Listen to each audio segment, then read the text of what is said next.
My man, Don Nix. Don, how you doing? Doing well, George.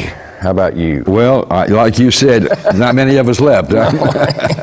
Line's getting shorter, so I was here. But you know what? It was funny. People called Humeside a rock and roll school, but Messica really was a rock and roll school of all the cats that came out of there. Yeah, and there's a lot of people besides the marquees.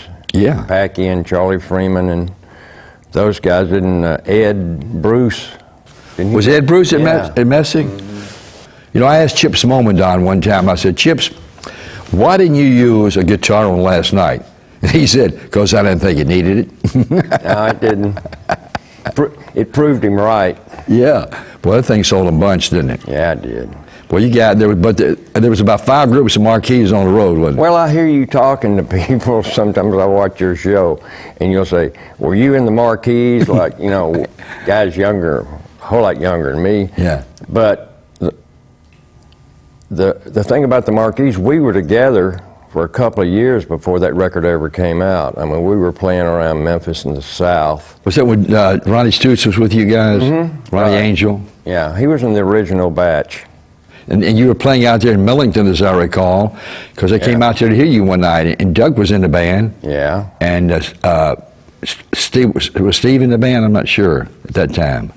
Yeah. Steve started with the band, and then he quit to produce and write at Stax, and Charlie Freeman took his place. Well, always people ask me, and I can't remember, Don Nix, when you guys were playing at Millington and all around places, were you called the Marquees then? Mm-hmm. Oh, you were?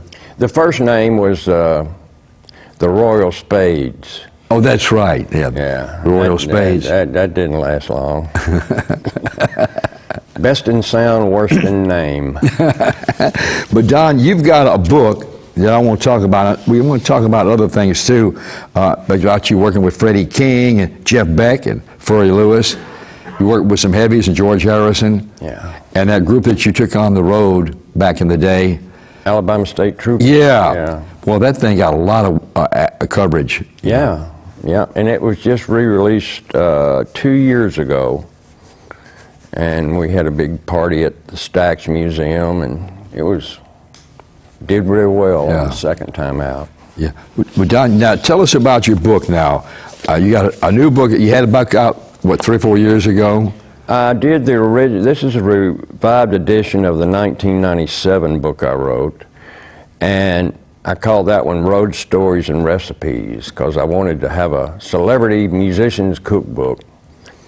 And I got about 60 recipes. And well, that's enough. And I got to looking at somebody's cookbook, my mother, one day, and there was like 400 recipes. So I stuck them in the drawer and saved them. So when I wrote my book, I thought, well, I don't want to waste them. I'll put them in the back.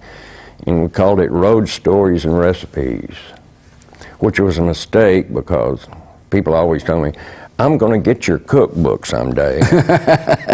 It's not a cookbook, huh? There's no recipes on this one for that very reason, but it's got a lot. It's revised. There's a lot of new photographs and updates and new text in it.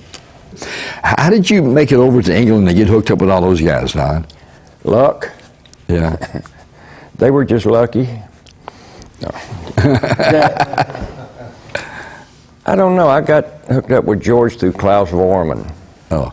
But you brought Klaus down to this show, didn't you? Yeah, he was on the show. Yeah, he was a nice guy, man. Great guy. He really was a nice guy. But going back to those days, I go back even farther than that. It might sound corny, but I want to publicly thank you for all you've done for me. I mean, 60s. Thank you, Don. You had me on Talent Party. I'd have these little records out, and you'd let me go on there and, promote projects that I had. Yeah. And that's, I remember that. But you were on that road a long time, Don, so you deserved it, really. Now this book, is this book out now, Don? Yes. The weird thing is that I took the 9th grade twice and the 10th grade twice, and that was the extent of my educational background. Never even wrote a book report that I remember, but I wrote this book. And it took a while, but I still can't believe I did it. I wrote these stories down when my two sons were real young. And I kind of had a crazy reputation around town. And I wanted to write down stories, you know, for them. Yeah. And it just turned into a book after about a year. Well, Don, thanks for dropping by, and we hope the book does very well for you. And they can just check the newspaper or somewhere about the book signings and all. Yeah, and it's on, of course, the internet, on Amazon and things All like that that. stuff, yeah.